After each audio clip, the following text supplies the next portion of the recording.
unboxing of...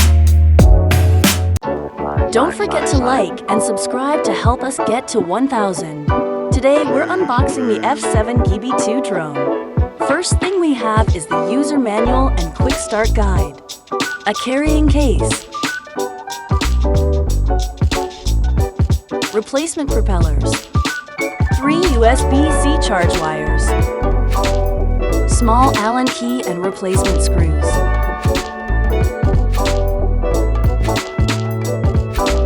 Now we get to the remote control.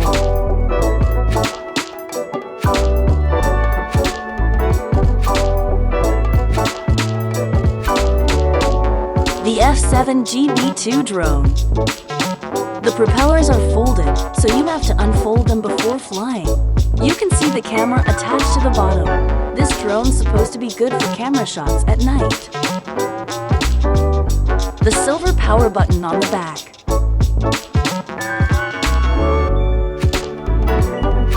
When you're done, just fold the propellers back into their spot like so, and it's all set to pack away in the case.